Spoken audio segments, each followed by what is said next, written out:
আসসালামু আলাইকুম everyone, welcome back to my channel Norin study hacks. আশা করছি সবাই অনেক বেশি ভালো আছো এবং সুস্থ আছো। তো আজকের ভিডিওটির টপিকটি হচ্ছে এসএসসি 2025 এর ইম্পর্টেন্ট যে প্যারাগ্রাফগুলো আছে সেটা সাজেশন নিয়ে। তোমরা যারা যারা এখনও আমার চ্যানেলটি সাবস্ক্রাইব করনি তাদের কাছে ফার্স্টে একটা রিকোয়েস্ট করবো যে please don't forget to subscribe my channel. আর আজকের ভিডিওটি সম্পূর্ণ দেখবে এবং অবশ্যই তোমার যারা ফ্রেন্ডসরা আছে তাদের মাধ্যমে শেয়ার করে দিবে, আর লাইক কমেন্ট করতে কিন্তু ভুলবে না। তো আজকের যে টপিকটা আছে সেটা হচ্ছে প্যারাগ্রাফ, যেটা কিনা ইংলিশ ফার্স্ট পেপার এবং সেকেন্ড পেপার বোথ দুইটার জন্যই কিন্তু এই প্যারাগ্রাফ সাজেশনটা। তোমরা যদি বিগত বছরে আমার ভিডিওগুলো দেখে আসো যে প্যারাগ্রাফ সাজেশন ফার্স্ট পেপার এবং সেকেন্ড পেপার আমি এই 20টাই দিয়েছিলাম, মানে এই 20টা না, মানে একটু ঘুরিয়ে ফিরিয়ে দিয়েছিলাম 20টা, যেহেতু এবার একটু চেঞ্জ এসেছে। সো ওইখান থেকেই কিন্তু ফার্স্ট পেপার এবং সেকেন্ড পেপার কাভার হয়ে গিয়েছিল। ওখানে অনেকে কমেন্টও করেছে যে তারা আসলে ওই সাজেশন দেখে পড়ার পরে ওখান থেকে কমন আসছে। সো আমি বাংলা রচনারও সাজেশন দিব, তো তোমরা অবশ্যই আমার চ্যানেলটিকে সাবস্ক্রাইব করে রাখবে আর অল বাটনে প্রেস করে রাখবে, যাতে যখনই আমি ভিডিও আপলোড করি তোমাদের কাছে সঙ্গে সঙ্গে নোটিফিকেশন চলে যায়। সো আমরা এখন আর বেশি কথা না বাড়িয়ে আমরা আসলে আমাদের টপিকটাতে চলে যাই। এখানে হচ্ছে ফার্স্টে আমি যে প্যারাগ্রাফটা রেখেছি এটা হচ্ছে জুলাই রেভলিউশন, এটা হচ্ছে কারেন্ট অ্যাফেয়ার্স, এটা হচ্ছে 3 স্টার দিয়েছি। কারণ এখানে 3 স্টার দেওয়ার মানে হচ্ছে এগুলো তোমাকে মাস্ট পড়তেই হবে। এগুলো না পড়ে যদি তুমি এক্সাম হলে যাও, তুমি আমার মনে হয় না যদি একটা প্যারাগ্রাফ না লিখে আসো সেখানে A+ ছুটে যাওয়ার 100% পসিবিলিটি থাকবে, কারণ তোমাদের প্যারাগ্রাফে কিন্তু হিউজ নাম্বার। সো জুলাই রেভলিউশনটা যে দেখতে পাচ্ছ এটা কিন্তু তোমরা না পড়ে কখনোই হলে যাবা না, যেহেতু এটা কারেন্ট অ্যাফেয়ার্স, আমি কিন্তু বারবারই বলে দিচ্ছি। আর আমাদের নেক্সট আমি যেটা রেখেছি সেটা একটু দেখো, এটা হচ্ছে আওয়ার ন্যাশনাল ফ্ল্যাগ। এটা হচ্ছে 2020 সালে রাজশাহী বোর্ডে এসেছিল। তো রাজশাহী বোর্ডে এবং যশোর বোর্ডে বা হচ্ছে এটা কিন্তু ফার্স্ট পেপারেও এসেছিল, আবার সেকেন্ড পেপারেও কিন্তু সেম প্যারাগ্রাফটাই চলে আসছিল। সো এরকমও হতে পারে, এই জন্য এই প্যারাগ্রাফটা আমি এবারও রেখেছি, কিন্তু 2 স্টার দিয়েছি। চলে আসতেই পারে, আসলে বোর্ড কর্তৃপক্ষের মানে হিসাবটা বলা যায় না অনেক সময়ই, এই জন্য আমি 20টা প্যারাগ্রাফ রেখেছি। আর তোমাদের আমি একটা কথা বলি, এখানে যে 20টা প্যারাগ্রাফ আছে এগুলো তোমরা মাস্ট পড়ে যাবা, এগুলোর বাহিরে আর পড়ার সময় নেই, যেহেতু টাইম আছে হচ্ছে আর ধরি আমি 1 মাসই টাইম আছে। তো তোমরা যদি এভরিডে মানে প্রত্যেক দিন যদি একটা করে প্যারাগ্রাফ পড়ো, সেই ক্ষেত্রে কিন্তু তোমাদের 20 দিনে 20টা প্যারাগ্রাফ হয়ে যাবে। বাকি 10 দিন ধরলাম এগুলো আবার রিভাইজ করছো, তাহলে এইভাবে যদি প্যারাগ্রাফগুলো শেষ করি আমরা কিন্তু প্রায় 30 মার্কসের মতো কনফার্ম করতে পারবো। আবার এখান থেকেই দেখা যাচ্ছে কম্পোজিশনগুলোও আমাদের কাভার হয়ে যাবে। আর যখন আমরা যদি কেউ মনে করি যে না প্যারাগ্রাফ ওখানে গিয়ে বানিয়ে লিখবো, ওখানে গেলে কিন্তু বানিয়ে লেখার আসলে ওইরকম মেন্টালিটিও থাকে না। তো তোমাদের অবশ্যই পড়তেই হবে, মানে মুখস্থই করতে হবে যাতে এটা লেখার টাইমে হাতের মধ্যে চলে আসে। কিন্তু তোমরা যদি চিন্তা করো যে আমি বানিয়ে লিখবো, এটা হবে না। আসলে একটা টিচার দেখলে বুঝতেই পারবে যে তুমি এই লাইনটা বানিয়েই লিখেছো, আর অবশ্যই তোমার গ্রামাটিক্যাল মিস্টেকও অনেক বেশি হবে। তো এই জন্য আমি সাজেস্ট করবো যে প্যারাগ্রাফগুলো অ্যাটলিস্ট একদম খুব সুন্দর করে মুখস্থ করে ফেলা। আর জুলাই রেভলিউশন এটা তোমরা গুগলে সার্চ করলেও পেয়ে যাবে। তারপরে দেখো 3 নম্বরে আসো, এখানে হচ্ছে স্কুল লাইব্রেরি দিয়েছি আমি, এটা হচ্ছে 2020 সালে রাজশাহী বোর্ডে এসেছে।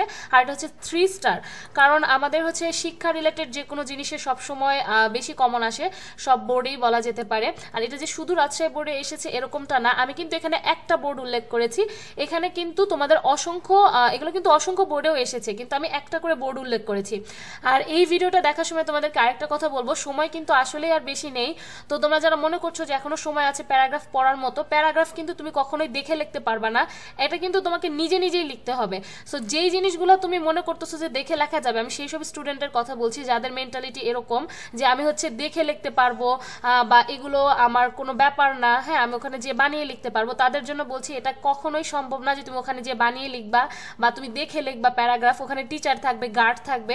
সো এত কিন্তু ইজি না ব্যাপারগুলো। তোমরা এখন থেকে শুরু করো যে কিভাবে 20টা প্যারাগ্রাফ পড়া যায়, তারপরে হচ্ছে তুমি এগুলো নোট ডাউন করে পড়া শুরু করো, দেখবা যে পরীক্ষার টাইমে তুমি খুব রিল্যাক্স করতে পারবা। আর তোমাদের যাদের অনেক বেশি টেনশনের একমাত্র মেডিসিন হচ্ছে পড়াশোনা করা, পড়াশোনা না করলে বেশি বেশি টেনশন হবে। আর যারা পড়াশোনা করে সিলেবাস কভার করে ফেলবা তাদের কিন্তু কোনো টেনশন কাজ করবে না, তারা একটু হলেও রিল্যাক্স ফিল করবা, ঠিক আছে? সো আমি আবারও বলছি যে তোমরা পড়াশোনা শুরু করো, না শুরু করলে এখনো অনেক টাইম আছে, 1 মাস। এটার মধ্যে তোমাদের যেই যেই সাবজেক্টের দুর্বলতা, যেমন ইংলিশ, এখানে A+ ছুটে যাওয়ার পসিবিলিটি হিউজ থাকে শুধুমাত্র রিটেন পার্টগুলোতেই, কারণ আমরা অনেকেই অনেকভাবে লিখে ফেলতে পারি আমাদের যে মানে অন্য গ্রামাটিক্যাল পার্ট থাকে বা যে কোনো পার্ট থাকে, কিন্তু রিটেন পার্টটা শুধুমাত্র আমাকেই লিখতে হবে, এখানে কেউ লিখে দিবে না বা তুমি কারোটা দেখে লিখতে পারবে না। সো এইটার প্রিপারেশনটা তোমার নিজের থাকা উচিত, আর ওই দিক থেকে নাম্বার চলেই আসবে, সো তুমি A+ পেয়ে যাবা। কিন্তু দেখা গেল যে তুমি পার্ট এ থেকে দেখে লিখছো অন্য কারোটা বা হয়ে গেছে, কিন্তু পার্ট বিতে এসে তোমার একটু নড়বড়ে অবস্থা, তখন কিন্তু তোমার A+টা ছুটে যাবে। সো আমি তাদের কথাই বলছি যারা A+ পেতে চাচ্ছ, আর যারা পাস করতে চাচ্ছ তাদের সমস্যা নেই, তারা এই ভিডিওটা দেখতে পারো, কিছু প্যারাগ্রাফ পড়লেও পড়তে পারো, না পড়লেও পড়তে পারো, ঠিক আছে।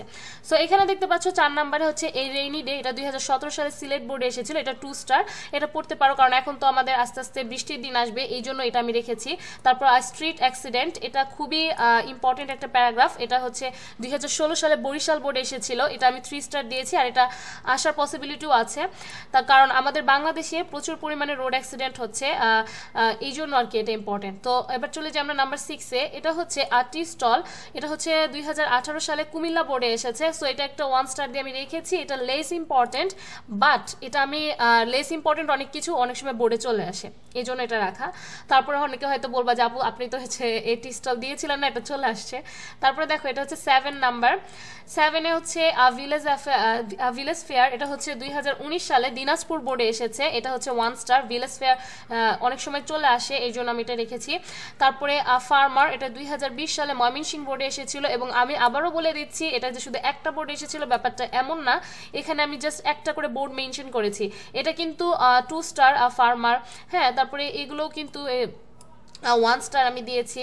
তারপরে টি স্টল, হ্যাঁ এগুলো একটু লেস ইম্পর্টেন্ট বলা যেতে পারে, কিন্তু এগুলো চলেও আসতে পারে এনি টাইম, ঠিক আছে। তারপরে 9 নাম্বারটা দেখতে পাচ্ছ ফিশারম্যান, এটা 2017 সালে যশোর বোর্ডে এসেছে, তো এটাও তোমরা একটু পড়ে যাবা। তারপরে ইনভায়রনমেন্ট পলিউশনের ব্যাপারে একটু কথা বলবো, এটা হচ্ছে পরিবেশ দূষণ নিয়ে কথা বলছে। সো পরিবেশ কিন্তু আমাদের আসলে অনেকভাবেই দূষিত হয়, হ্যাঁ এখানে সাউন্ড পলিউশন হতে পারে, এয়ার পলিউশন হতে পারে, ওয়াটার পলিউশন হতে পারে। হ্যাঁ, তো তোমরা যখন এনভায়রনমেন্ট পলিউশনটা পড়বা, হ্যাঁ এটা তুমি একটু বানায় লিখতে পারো, যে ধরো তুমি পড়ে গেছো এনভায়রনমেন্ট পলিউশন, বাট চলে আসছিল হচ্ছে ওয়াটার পলিউশন, যেটা হচ্ছে আমার সাথে হয়েছিল। ধরো এনভায়রনমেন্ট পলিউশনটা পরে সম্পূর্ণ লিখে মাঝখানে আমি ওয়াটার নিয়ে একটু কথা বলেছিলাম, পরে আবার লাস্টে যে প্যারাগ্রাফ পড়েছিলাম ওইভাবে লিখেছিলাম। সো তোমরা এটা অনেক কিছু পলিউশন আসতে পারে, এই প্যারাগ্রাফটা ওই মেন্টালিটি নিয়ে পড়বা। এটা কিন্তু 3 স্টার, কারণ আমাদের বাংলাদেশের প্রেক্ষাপটে এনভায়রনমেন্ট পলিউশনটা হচ্ছে এভরিডে আমাদের প্রতিদিনের সঙ্গী, তো আমাদের বাংলাদেশের সাথে রিলেটেড যে বিষয়গুলো এগুলো একটু বেশি ইম্পর্টেন্ট। ওকে, এখন তোমরা দেখতে পাচ্ছ 11 নাম্বারটা এ ডে লেবার, এটা তোমরা 2 স্টার দিয়েছে, এটা পড়ে ফেলবা। দেন এ রিক্সা পুলার, স্ট্রিট হকার, এটা একটু ইম্পর্টেন্ট আছে, স্ট্রিট হকার এটা একটু ইম্পর্টেন্স দিয়ে পড়বা। তারপরে 14 নাম্বারটা উইন্টার মর্নিং, এটা 3 স্টার, কারণ আমাদের খুব রিসেন্ট এসএসসি পরীক্ষার আগে কিন্তু উইন্টার গিয়েছে, এখনো মোটামুটি শীতের আবহাওয়াটা আছেই। সো উইন্টার মর্নিং অনেক ইম্পর্টেন্ট, আবহাওয়ার সাথে রিলেটেড। তারপরে দেখতে পাচ্ছ বুক ফেয়ার, কারণ আমাদের 21শে ফেব্রুয়ারি চলে আসতেছে, এখানে কিন্তু আমাদের একটা বইমেলার হিসাব আছে, তারপরেই তোমাদের পরীক্ষা, সো এটাও 3 স্টার, এটাও ইম্পর্টেন্ট। তারপর এখানে দেখতে পাচ্ছ food adulteration is very very important, এটা অনেক এসএসসি এইচএসসি সব ব্যাচেই আসে মোটামুটি, সো এটা 3 স্টার, এটা পড়ে যাবা। তারপর 17 নাম্বারটা হচ্ছে ট্রি প্লান্টেশন, এটা 2019 সালে ময়মনসিংহ বোর্ডে এসেছে। Tree plantation is very very important, কারণ আমাদের বন উজাড়ের ব্যাপারটা আমাদের দেশে বেশি হচ্ছে আর কি। তারপরে দেখতে পাচ্ছ সরি বন উজাড় বলছি, এটা তো ডিফরেস্টেশন, এটা ট্রি প্লান্টেশন সরি। তো ট্রি প্লান্টেশন পাশে তোমরা একটু করে রাখতে পারো, এখানে ডিফরেস্টেশনটা পড়ে ফেলবা, হ্যাঁ ট্রি প্লান্টেশনের পাশাপাশি। তারপরে চলে যাই আমি 18 নাম্বারে আর্লি রাইজিংও ইম্পর্টেন্ট আছে। তারপরে এখানে আমি 3 স্টার দিয়েছি, কিন্তু আর্লি রাইজিং ভেরি ইম্পর্টেন্ট, সকালে ওঠার বিষয়টা। তারপরে এই স্কুল ম্যাগাজিন, স্কুল রিলেটেড সব কিছুই 3 স্টার। আমি আবারও বলে দিচ্ছি, এটা 2017 সালে ঢাকা বোর্ডে এসেছে এবং অসংখ্য বোর্ডে এসেছে অনেকবার স্কুল ম্যাগাজিন। তারপরে এখানে দেখতে পাচ্ছ ভিলেজ মার্কেট, তো এখানে দেখতে পাচ্ছ যে 20 নাম্বার হচ্ছে ভিলেজ মার্কেট দেওয়া আছে, এটা 2016 সালে চট্টগ্রাম বোর্ডে এসেছিল। এবার আমি লাস্টে একটা অ্যাড করে দিয়েছি, এই প্যারাগ্রাফটা তোমরা 21টা পড়বা সর্বমোট। এটা হচ্ছে ডিফরেস্টেশন, এটাতে অনেক কঠিন স্পেলিং আছে, সো এটা কেউ কোনোদিনই বানায় লিখতে পারবে না, কিন্তু ট্রি প্লান্টেশনের সাথে একটু মিক্স আপ করে লিখতে পারবে আর কি। আর তোমাদেরকে বলে দিচ্ছি আজকের ভিডিওটা এই পর্যন্তই, সবাই ভালো থাকবা, সুস্থ থাকবা। আর আমার চ্যানেলে প্রতিনিয়ত এসএসসি 2025 সালের সব রকমের সাজেশন আপলোড করা হবে, সো অবশ্যই আমার চ্যানেলকে সাবস্ক্রাইব করে বেল আইকনটি বাজিয়ে রাখতে ভুলবে না, অলে প্রেস করে রাখবে। আজকে এখানেই বিদায় নিচ্ছি, কারো কোনো কোশ্চেন থাকলে অবশ্যই কমেন্ট বক্সে করতে পারো। আল্লাহ হাফেজ, আসসালামু আলাইকুম।